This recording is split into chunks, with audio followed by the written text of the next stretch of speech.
So this is the Roland A-88 MK2. 88 keys of graded hammer action with Roland's acclaimed PHA4 key bed.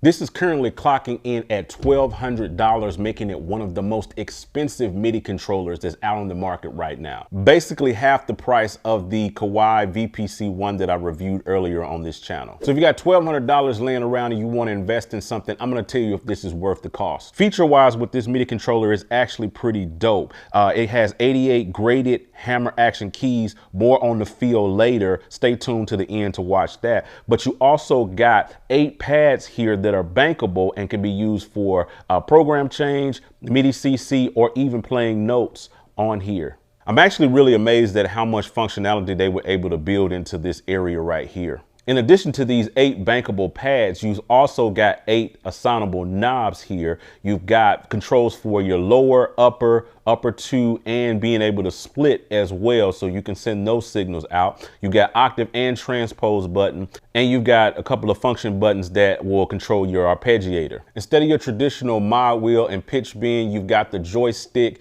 type vibe. So some of you guys are into that, some of you guys may not be into that. Now as for the key bed,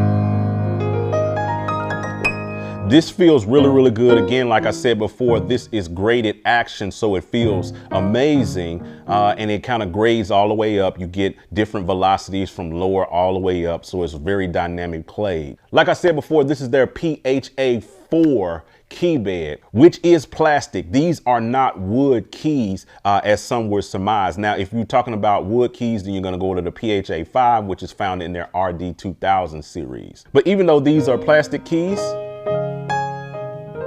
they still feel really good. Something else that's really amazing about this keyboard is that you can actually control the velocity curve on here by hitting the shift button. And now I can press the octave buttons to change the sensitivity of the keys. So if I want a really heavy feel, I can go all the way up and get a heavier touch, which of course affects the sound. But then I can go all the way down to something that's a little bit less velocity sensitive. That basically takes all of that sensitivity out. I found that the sweet spot is somewhere right in the middle.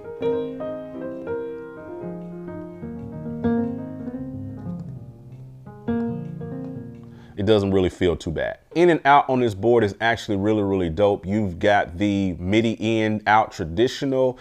You've got the damper pedal and the FC1 and FC2, so you can do a 3-pedal setup. You got a power button, which I think is always dope for a MIDI controller. You got DC in, and all of this goes over a USB-C cable to your computer, which helps you stay in the future. All of this makes this a really good board that makes it centric for performance and also for studio use. One of the main cons for me with this board is that it does not come with any software. I mean, none. That means for $1,200, you don't get anything. You just getting the keys, you're just getting the board, which is really surprising to me because Roland Cloud is a thing. But what's crazy is when they announced this board a few years ago at NAMM, it was the same year that they announced Roland Cloud, which is like an alley-oop. I mean, they could have easily just thrown in a 1-year subscription to Roland Cloud, which would have added to the value of what this board totally is. Apart from the software, the other real con to me is the price. I mean, for $1,200, I would at least want it like to have some wood keys, but they did the plastic keys for me, which is cool. This is still a premium Roland feel, but is it worth $1,200? That's a subjective thing. Some people will go for this just for the feel, which the feel is absolutely amazing.